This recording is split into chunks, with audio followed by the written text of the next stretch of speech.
Julia Vignali, sa remarque sur le physique de Marie Camera qui n'est pas passée inaperçue. Julia Vignali forme un couple discret avec Camera. Mais, de temps en temps, la présentatrice de France 2 ne se prive pas de faire une allusion à son époux dans Télématin. Comme lors de l'émission de ce mardi 17 janvier 2023. Ce matin, Julia Vignali était aux commandes d'un numéro inédit de Télématin, avec Thomas Soto. Comme à leur habitude, ils ont abordé des thématiques d'actualité, parfois entourés d'experts. Et ce mardi, l'urgentiste Gérald Kierzé s'est intéressé à une étude en Chine liée à la perte de cheveux chez les hommes. Il a été constaté que, plus il consommait des boissons sucrées, plus il avait de risques d'avoir une calvitie. Après avoir donné tous les détails et les autres causes de la perte de cheveux, comme les médicaments, des problèmes de thyroïde ou une grossesse chez les femmes, le chroniqueur a eu le droit à une remarque de la belle brune de 47 ans. Style diva place Holdé à 1 et à 1, 8 300 px, minimum et 250 px, at media screen end, minimum 8 990 px, div.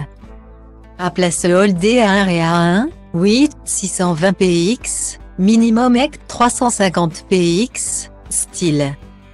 La calvitie, c'est sexy de toute façon. Voilà, je voulais terminer la chronique comme ça. A-t-elle lancé. Gérald Kierzé lui a donc demandé si la personne qui partageait sa vie était concernée. J'ai un très beau modèle effectivement, a donc répondu Julia Vignali, avant que l'expert ne donne des conseils pour éviter la chute des cheveux. Camera devrait apprécier le compliment. Ce n'est pas la première fois que Julia Vignali fait ainsi allusion à Camera. En septembre dernier par exemple, une vente aux enchères d'objets liés au film Jurassic Park avait été évoquée dans Télématin. La journaliste Anne-Claire Poignard a demandé aux deux présentateurs s'ils avaient déjà rêvé d'avoir un dinosaure dans leur salon. Évidemment. Mais moi, j'en ai un dans mon salon, oui. Je pense à mon mari, avait répondu Julia Vignali. C'est sur le plateau de CAVO que la présentatrice et l'acteur de 58 ans se sont rencontrés.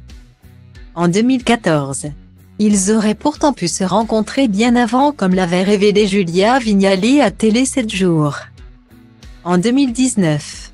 En 2000, j'ai passé un casting pour devenir speakerine sur la chaîne Comédie. C'était à l'époque où Olivier Barraud officiait dans la grosse émission. Je n'ai pas été retenue. Ratage total. Moralité, quand deux personnes doivent se rencontrer, elles finissent toujours par y arriver, s'était-elle souvenue. Depuis, ils filent le parfait amour et se sont mariés en toute intimité le 26 novembre 2022. Dans la commune de Méry, près de Mont-Soleil-Mines, en Saône-et-Loire.